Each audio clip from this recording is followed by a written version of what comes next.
Vivemos em uma era em que os desafios enfrentados pelas políticas públicas são cada vez mais complexos e interconectados. Diante dessa realidade, o conceito de governança pública passou por profundas transformações ao longo das últimas décadas, culminando no surgimento de um novo paradigma, a nova governança pública, ou New Public Governance.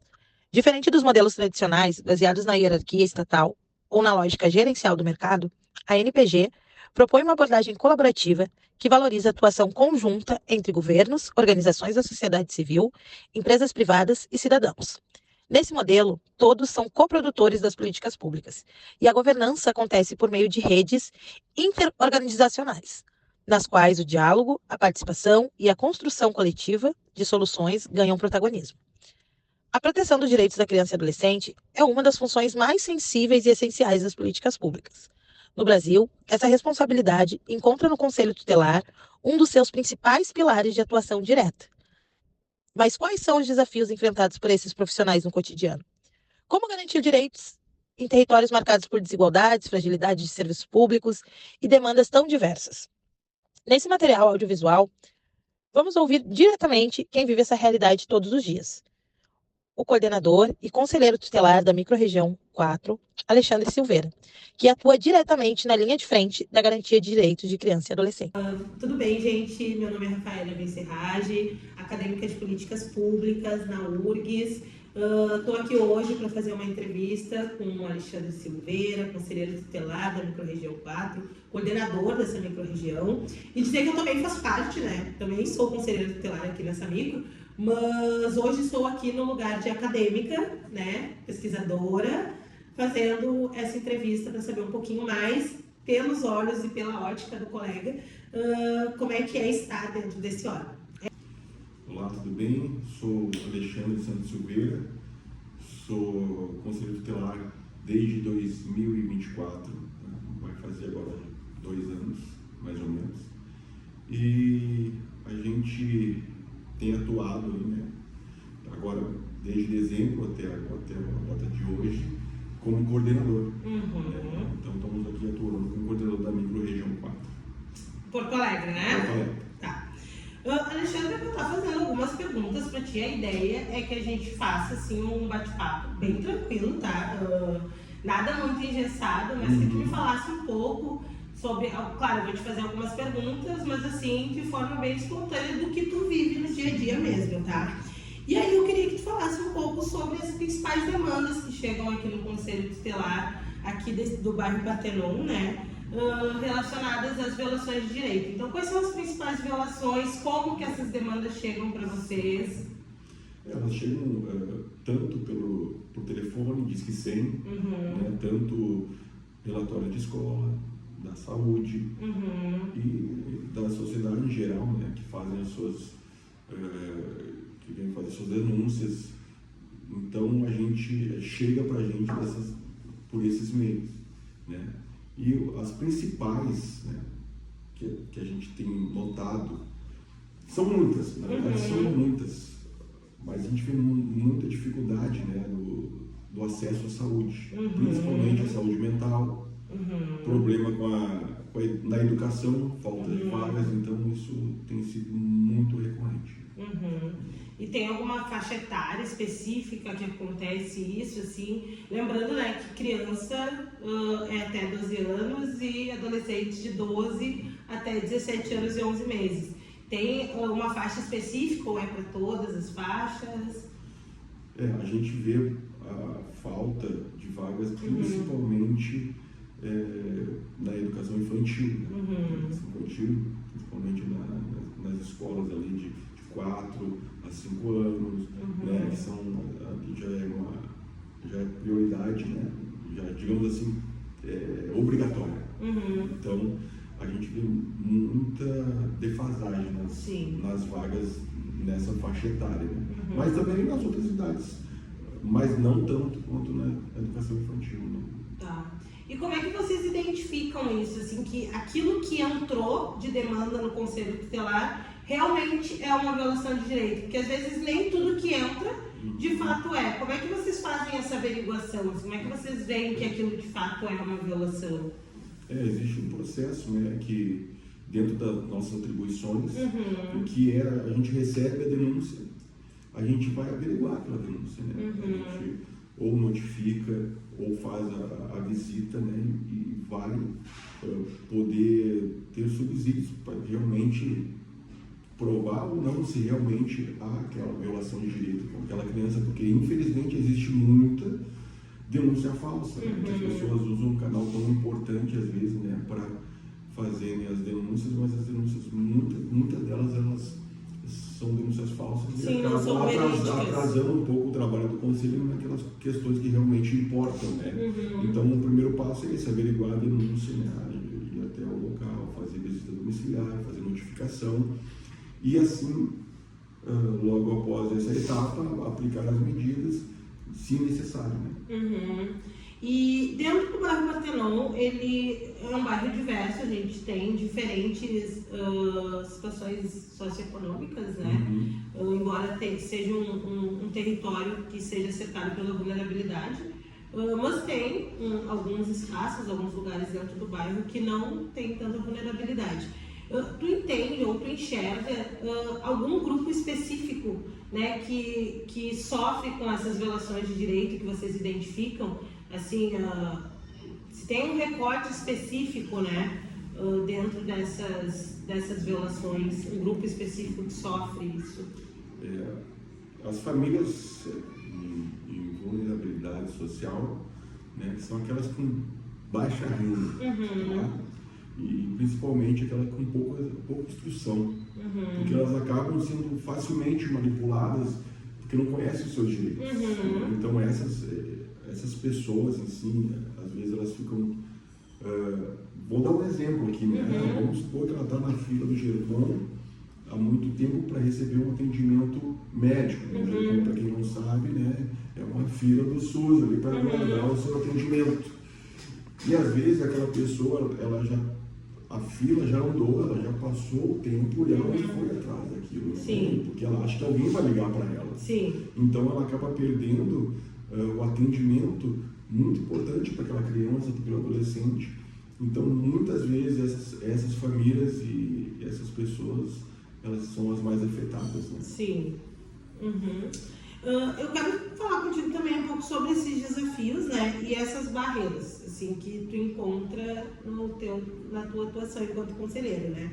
E saber um pouco quais são os principais obstáculos que tu vê, assim, enquanto conselheiro, para de fato executar o teu trabalho, né? Para de fato garantir o direito dessas crianças e adolescentes. E aí, nesse bloco, eu queria que tu falasse um pouco, assim, de todo o contexto.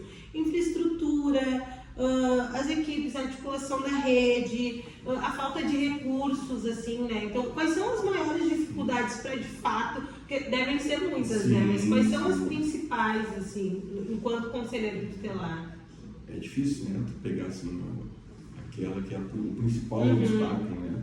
Mas eu vou te citar alguns, né? Mas um deles é a falta do conhecimento, às vezes, da rede, da sociedade, de como funciona o conselho tutelar, de quais são as atribuições do conselho tutelar. Porque vamos dar um exemplo, né? As pessoas trazem ao conselho tutelar situações que não são do conselho tutelar e acabam represando muitas demandas na mesa dos conselheiros, e aquela que realmente importa, ele acaba fazendo aceleradamente, né? Aquilo que é para dar uma atenção especial, para ter um acompanhamento, ele não tem como, porque a demanda é muito alta. Então, uma das principais, né, barreiras seria essa, de o conhecimento tanto da sociedade, da comunidade, das redes em si, dos órgãos de proteção, do que é realmente uma atribuição do conselho tutelar. Isso acaba muito prejudicando os serviços, porque isso vai embarrear serviço para o conselheiro, e aquilo que realmente importa acaba fazendo de uma maneira não tão caprichada assim no cuidado da criança e do adolescente, né? Essa é a principal barreira que eu vejo nesse sentido. Claro que acompanhado das outras questões, né? A falta de políticas públicas, né? Na área da saúde, na área da educação, as faltas de vaga, porque quando o conselho ele requisita, ele solicita, né, um atendimento, acaba não sendo contemplado, né, pela falta dessas vagas, e isso prejudica muito as crianças e adolescentes. Isso vem justamente de encontro à pergunta que eu ia te fazer, né, sobre as desigualdades dentro desse acesso, né, a esses serviços, assim, se existem desigualdades. E aí eu acho que tu já respondeu parte da pergunta, né? E aí eu já queria entrar um pouco no tema, assim, em relação à gestão, né? Tu acredita que hoje, a gente sabe que muita coisa tem a ver com a gestão das políticas públicas, né? Que geralmente está vinculada ali ao executivo, parte ao legislativo. Nesse contexto atual hoje, tu enquanto conselheira, como tu falou, né? Desde 2024 tu está aqui no conselho, tu acredita que a gestão pública hoje, a gestão do município, tem focado suficientemente assim para a demanda da garantia de direitos de crianças e adolescentes? E aí eu falo no lugar de políticas públicas, tá? Em relação às políticas, ao acesso para essa garantia criança e adolescente. Não só essa gestão, mas a anterior. Importante falar isso, né? Porque não tem sido suficiente, né? Que as gestões municipais têm feito pela criança e adolescente, a gente percebe isso há muitos anos. Hoje você vai numa unidade de saúde psiquiátrica, por exemplo, né? Vai até lá, você vai ver adolescente aguardando, né? Não tendo prioridade, ficando 2 dias, 48 horas, 24 horas, aguardando um atendimento dentro de uma unidade de saúde. E ali a gente já vê que isso acontece há muitos anos. Né? Então a prioridade, eu acredito que seja algo sistemático, estrutural. Tem que mudar a estrutura de como se pensa a criança e adolescente. Não é simplesmente uma gestão. Tem que pensar assim. Todo gestor tem que pensar dessa maneira, não importa quem for assumir. Então isso tem que mudar na estrutura. É essa visão que eu tenho. Né? Porque uma gestão vai pensar de uma maneira, outra vai pensar de uma outra vai investir um pouquinho mais, mas não, tem que ter realmente uma coerência em tudo que for aplicado para criança e adolescente. Tem que ter uma constância, digamos assim, não dá para mudar de acordo com cada gestão municipal, né? Pensando justamente nessa questão da constância e também pensando assim nos últimos acontecimentos, a gente passou por uma enchente recentemente aqui no Rio Grande do Sul, né? E aí levando mais para o lado documental e acesso à informação e como também olhar um pouco para essas famílias, para essas crianças, com um olhar mais de continuidade. Eu queria saber assim, se vocês têm um acesso facilitado às informações, a dados, estatísticas, relatórios, mapeamentos, e como essa transparência ou a falta dela, né? Assim, a falta desse acesso interfere diretamente no trabalho de vocês, assim. Muito, né? Isso traz, né, dentro da estrutura, né, dos próprios conselhos tutelares, das séries do conselho tutelar, do exemplo aqui da própria Micro 4, onde nós tínhamos os expedientes, que são as pastas das famílias, né? E há um ano atrás, mais ou menos, onde teve uma das chuvas mais fortes aqui em Porto Alegre, e acabou tendo a goteira, né, chovendo forte, onde a água caiu em cima dos expedientes. Então ali já se perdeu informações. São informações que acabam se perdendo. Teve uma das nossas séries aqui, acho que foi a micro-região 1, uma delas, né, que foi alagada, onde perderam todos os expedientes.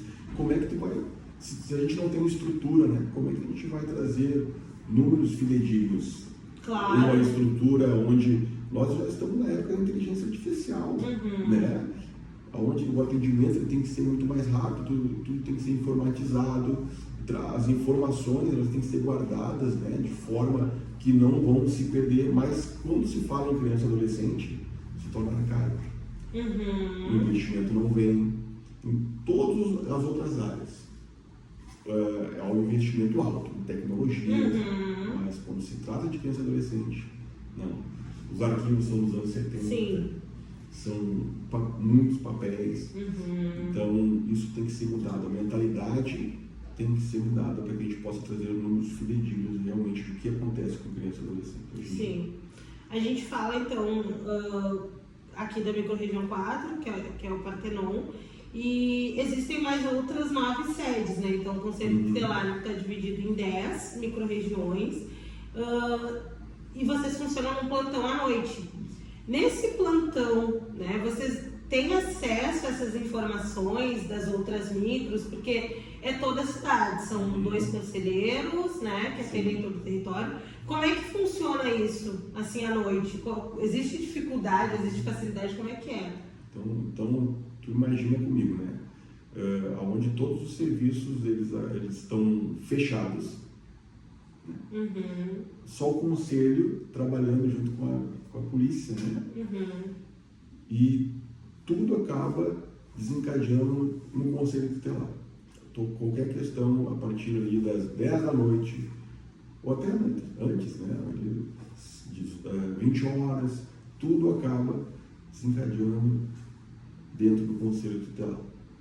E o único órgão aqui dentro de Porto Alegre, né, que fica 24 horas atuando em Porto Alegre, então o acesso às informações necessárias, por exemplo, uma família está precisando ser localizada, uma criança foi pega em abandono em tal horário, a gente não tem acesso.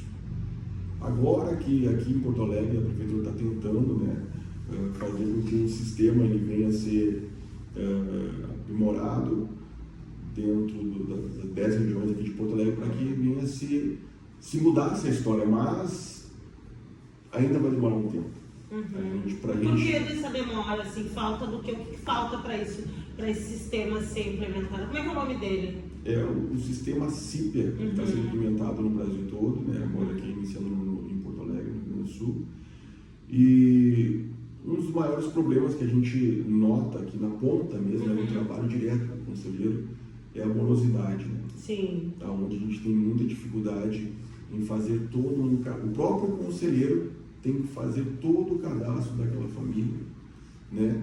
Para depois do cadastro a gente começar o atendimento. Sim, seria uma parte mais administrativa, que fica para vocês. Que fica para o conselho tutelar. E isso tira um pouco da essência da atenção que a gente tem que dar para aquela família que está no momento, às vezes a mãe está nervosa, o pai está nervoso, e a gente acaba fazendo perguntas para aquela família, aonde nós poderíamos estar entrando já na situação de fato, que aconteceu, resolvendo o problema com aquela criança ou aquele adolescente. Então, a dificuldade que nós estamos tendo com esse sistema que estão tentando implementar. Mas acredito que ainda vão haver adaptações, porque ele está iniciando e no Brasil todo ainda vão haver adaptações para que melhore o atendimento consultório. Assim, acreditamos e torcemos. E me diz uma coisa, Alexandre, assim, tu acha que existe espaços reais, assim, para participação da comunidade, das famílias e dos próprios jovens também, né, para definir e para discutir políticas públicas mais efetivas para a área da infância e da juventude? Assim, tu enxerga isso, tu vê que a comunidade participa dessas decisões? Se existem esses espaços hoje, tu enxerga enquanto conselheiro, né? Infelizmente, se tem, eu desconheço. Desconheço, não sei onde há debates, onde há conversa. A gente, na resposta anterior, uma das primeiras respostas que eu dei, onde eu disse que a falta de conhecimento, né, dos direitos da criança e do adolescente é notório na sociedade, na comunidade. Sim. As pessoas veem o conselho como um bicho-papão, né? Importante falar isso. O que pega a criança. Sim. É o conselheiro que vai lá, não, o conselho só vem para tirar a criança e adolescente, da mãe e do pai. Mas ela desconhece o que o conselho faz, né? Que é sim, o papel do conselho, que ele pode solicitar uma vaga, né, de educação infantil, requisitar serviços, né, e muitas outras atribuições que beneficiam as famílias, mas as famílias pouco sabem disso. Sim. Pouco usam o órgão para que venha trazer um benefício para eles, né? Para que realmente faça o que é para fazer, porque as pessoas não sabem, né, como é que funciona. E tu acha que tem algum tipo de interferência política no funcionamento do conselho? Ou tu já viu, talvez em um outro momento, esse tipo de interferência? Ou na própria priorização dos atendimentos, assim, nos recursos, tá? Acho que a gente pode falar disso de duas formas, né? Primeiro, em relação ao funcionamento do conselho, se tem algum tipo de interferência, e depois pensar, assim, em relação aos atendimentos e os próprios recursos, que aí eu acho que são duas coisas diferentes. Quando a gente fala de recurso, a gente vai mais para a parte da gestão, né? Mas, assim, em relação ao funcionamento e os atendimentos. A parte, tu diz a parte política, né? Se há interferência. Isso. Né? Sabendo disso, né, de que realmente há interferência política diretamente, mas em cima de cargos. Vamos dar um exemplo, né? Tem um cargo dentro do Conselho Tutelar, ele é colocado sempre por uma indicação, a maioria deles, né, quando não é de carreira, por uma indicação política. Então, como aquela pessoa chegou até aquele cargo, naquele Conselho Tutelar, a gente não sabe disso. A gente não tem noção de como funciona isso. Mas a gente percebe que há uma interferência, com certeza. Mas não cabe a mim dizer, porque não tem prova sobre isso. Mas a gente percebe que há. Até porque eu acho que o Conselho Tutelar, justamente por ser um espaço, para quem não sabe, né, o cargo de conselheiro tutelar, ele é um cargo eletivo. Então, eu acredito que também por isso, assim, por ter uma certa influência de ter uma eleição, de vocês serem eleitos, né, por voto da comunidade, eu acho que isso também coloca um pouco essa coisa de vínculo político para além do Conselho Tutelar, né? Sim, não, é uma questão que eu acho que não só o Conselho Tutelar, em outros órgãos, como o INEM, que toda a sociedade, a comunidade, percebe, né, que há realmente que são cargos que são destinados, né, e a gente sabe que isso acontece. Né? Então, mas ele não é dado, parece que ele é intuitivo, assim, ele não está escrito, né? Não está escrito. Mas todo mundo sabe que existe, né? Sim. E no ponto de vista, assim, de recurso, né? Os atendimentos, priorização de atendimentos, por exemplo, vou fechar um pouquinho mais essa pergunta. O fulano lá tem algum tipo, conhece um político, tá? Ele, por conhecer o político tal, e tu também conhecer o político tal, aquela pessoa pode ter algum tipo de, como é que eu vou te dizer, passamento de pano, né? Assim, a pessoa violou um direito do filho, não tá levando o filho na escola, e aí conhece o vereador tal, que tu também conhece o vereador tal. Isso acontece, assim, não necessariamente contigo, tá? Mas se tu sabe de alguma situação ou alguma tentativa de alguém que conhece alguém e que tentou fazer esse movimento, assim, no conselho. Isso, como é que eu vou dizer? Comigo, fala por mim, né? Não tem problema nenhum em haver o conselheiro conhecer ou ser de um partido ou ser de um vereador, esse não é um problema. Mas se tu tem um conselheiro com caráter e um vereador de caráter, o trabalho ele vai ser feito normalmente, vai seguir o trabalho normalmente, porque aquele vereador que é de caráter, ele vai dizer, faz o que tem que ser feito. Exato. Aplica a medida que tem que ser feita. O problema é quando tu tem pessoas de mau caráter, né, que vão dizer, não, fulano não mexe no fulano, senão tu vai prejudicar. Né? Tu não aplica essa medida aí, ou tu não, por que tu aplicou aquela medida? Não. Então não é, são problemas, são pessoas boas e pessoas más. Como qualquer profissão. Não é em qualquer profissão. Não existe, pode ser advogado, pode ser médico, pode ser quem for. Né? O problema são pessoas, e vai existir em todos os lugares. Né? Mas se tu tem pessoas com bom caráter, flui normalmente. Agora eu quero falar contigo um pouco sobre as parcerias, assim, né? A gente falou um pouco sobre o Conselho Tutelar, mas assim, da participação da rede. A gente sabe que a garantia de direitos, ela não é feita só pelo Conselho Tutelar, então o Conselho Tutelar ele é um órgão, né? Não é um serviço.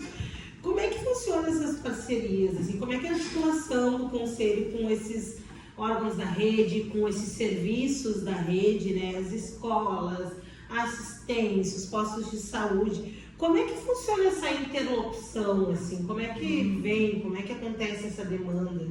Sim, basicamente é uma vez por semana se reúnem, que são 4 ou 5 redes pequenas, né?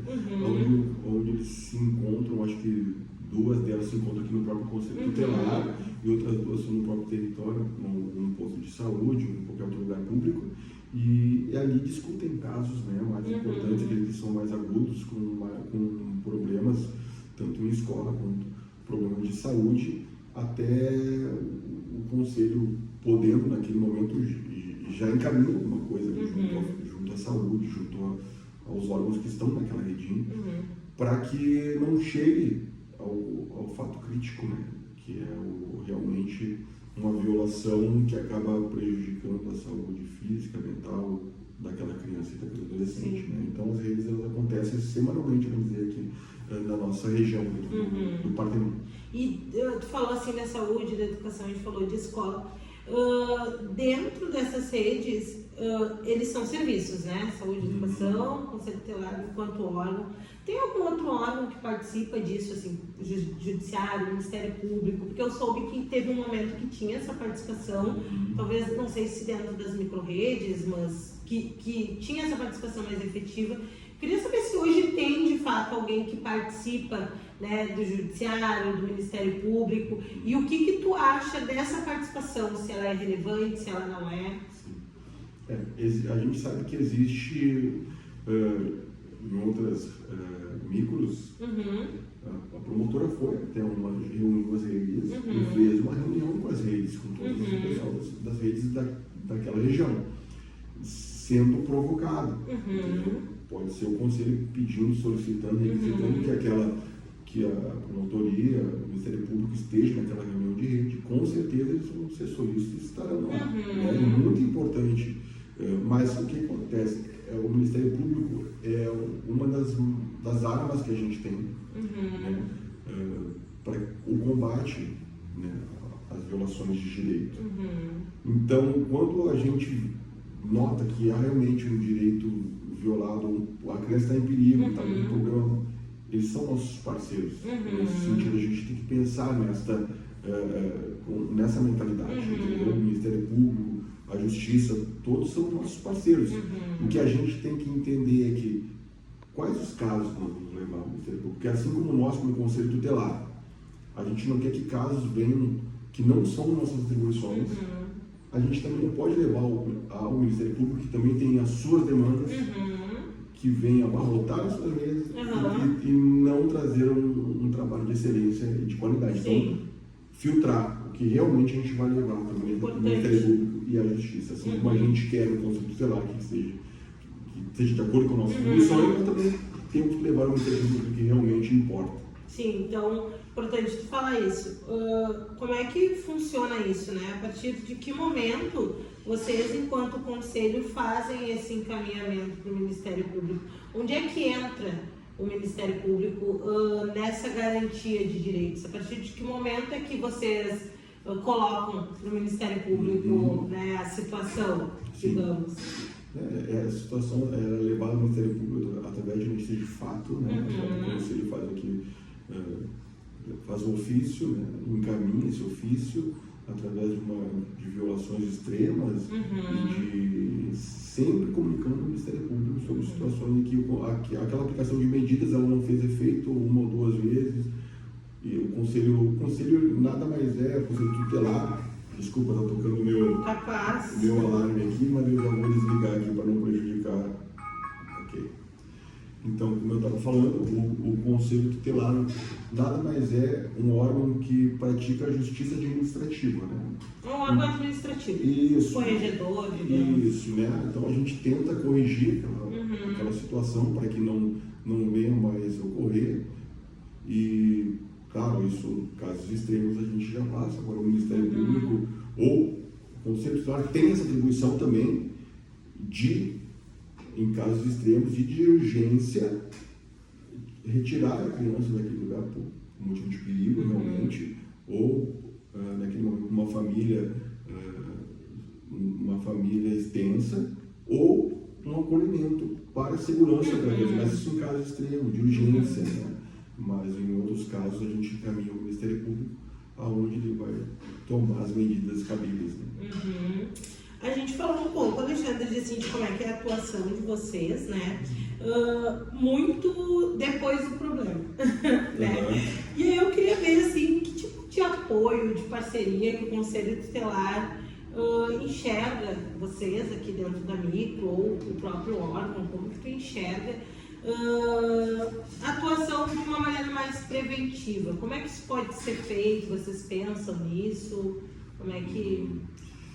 Tu viu como é importante a gente falar sobre a sobrecarga de trabalho para o Conselho Tutelar. Porque tudo que o Conselho Tutelar de verdade, sabe, que realmente está aqui para zelar pelo direito da criança e do adolescente, é fazer esse trabalho de prevenção. É querer prevenir antes de remediar. Mas como vamos fazer isso se as nossas mesas estão abarrotadas? Se o trabalho é excessivo, exaustante, psicologicamente, fisicamente, porque quando o Conselho Tutelar vai fazer uma diligência em algum lugar, ele corre risco de vida. Né? Onde entra em lugares insalubres, às vezes naquela casa, pessoas com doenças infecto-contagiosas, ele corre risco de vida. O Conselho Tutelar em situação de risco quando vai num lugar que é tomado pelo tráfico. Né? Então, essa situação de perigo extremo que o Conselho Tutelar ele passa é que torna realmente dificultoso fazer a prevenção. Sim. Então, por isso que tem que ter esse olhar com o Conselho Tutelar. Deixa o Conselho Tutelar respirar livre para poder fazer esse trabalho. Chegar nas escolas, né? Fazer as palestras, ou promover as palestras, né? Porque isso está dentro das nossas atribuições. A gente tem, eu vejo muitos colegas dentro do Conselho Tutelar que têm esse desejo. Sim. Mas, se perguntar para todos, perguntar como estão as demandas na mesa. Sim, o que já tem ali, o que já tem. Então, às vezes, coisas que a gente quer fazer e não consegue, porque existem muitas demandas a serem resolvidas pelo Conselho Tutelar. Sim, eu acho que é um trabalho que tem que ser feito, acho que vocês entendem como necessário, mas falta exatamente daqui a pouco pessoas para estar atuando. A gente sabe que são 5 conselheiros, né? Para quem não sabe, a gente sabe, eu sei, gente. Mas são 5 conselheiros em cada micro-região, né? São 10, então hoje são 50. E talvez falte, né? Talvez seja a falta de profissionais para atender a população que repercute nesse acúmulo de trabalho, né? E é necessário políticas públicas, né? Porque tem que se pensar isso. Os fluxos tem que ser pensado para que seja melhorado. Né? Para que seja toda uma estrutura. Eu até ia te perguntar isso, assim, eu acho que para a gente já ir encaminhando para o final, né, da nossa entrevista, pensar assim, quais os caminhos e quais as propostas para melhorar a estrutura desse órgão, né? Quais são as medidas, no teu entendimento, que seriam mais urgentes para melhorar essa proteção, né? Para garantir de fato que as crianças tivessem o acesso, né? Tivessem os seus direitos garantidos de maneira mais efetiva. Falou sobre políticas públicas, né? O que tu acha, assim? Quais são os principais? O que tu enxerga? O que tu idealiza para os próximos anos, assim? Eu acredito que tem que envolver adolescente e criança na criação de algo para adolescente e criança. Protagonismo. Sim, fazer... Nós temos que envolver os adolescentes, as crianças, para que eles venham trazer o que eles realmente sentem, o que eles percebem, para que quando for criar, né, uma lei, for criar uma diretriz, qualquer coisa desse tipo, ouvir as crianças e os adolescentes, de que realmente eles passam a visão deles. Porque às vezes a gente fala muito do que o adulto está vendo, né, em cima, mas eles estão lá. eles sabem. Então, qualquer política pública, qualquer diretriz, tudo que for feito, tem que pensar junto com criança e adolescente, junto. É importante falar isso, porque isso é um estigma adultocêntrico, né? A gente tem muito isso, acho que a sociedade brasileira se ergueu em cima disso, e isso acontece até nos dias de hoje, e é importante a gente ouvir isso de um conselheiro tutelar, porque eu acho que geralmente os pais têm muito isso, de vão te levar para o conselho tutelar, por isso, como se o conselheiro fosse a polícia da criança. E aí eu ouvi isso do conselho tutelar, não, olha só, aqui a gente vai ouvir ele, a gente quer entender ele e tal. Então, para terminar, Alexandre, eu acho que é importante tu falar um pouco sobre o papel do conselho, né? Acho que encerrar dizendo o que as pessoas encontram no conselho tutelar hoje, qual é o papel, um pouco da tua competência, um pouco do que tu faz mesmo, assim, para tirar esse estigma de polícia de criança. Acho que é isso. O que a sociedade tem que saber, e aqueles que não sabem, né? Que o Conselho Tutelar está aqui para atender as famílias. Antes, se vocês notarem, no seio da sua família, da escola, em qualquer lugar, entre em contato com o Conselho Tutelar. Tem algo, eu vou conversar com o conselheiro, as portas estão abertas. Para que a sociedade, a comunidade, venha até o conselho, porque eles só procuram o conselho quando a violação já aconteceu. Então, a gente prevenir não é só os conselheiros. A sociedade, a comunidade também pode prevenir. Conselho, está acontecendo tal coisa, está indo para um lado que eu não estou gostando, mas a gente pode trazer essas demandas para o conselho tutelar, a conversa para dentro do conselho, para que a gente possa pensar junto maneiras de prevenir, porque a própria sociedade e a comunidade, eles têm, né, essa designação de também zelar pelo cuidado do direito das pessoas. Todos têm. E notou alguma coisa de violação de direito, Disque 100, né? Liga lá para o Disque 100, ou direto aqui no conselho, e os canais de atendimento para a defesa da criança e do adolescente. Então eu quero encerrar aqui, quero agradecer ao Alexandre pela oportunidade, né? Dizer que para mim é muito importante estar aqui hoje. A pauta da criança e adolescente é uma pauta muito cara para mim, por isso eu escolhi esse tema, né? Dizer que a gente vai continuar trabalhando para divulgar isso, falar sobre isso e tentar de alguma forma fortalecer e dizer qual é o verdadeiro papel do Conselho Tutelar. É isso. Eu que agradeço.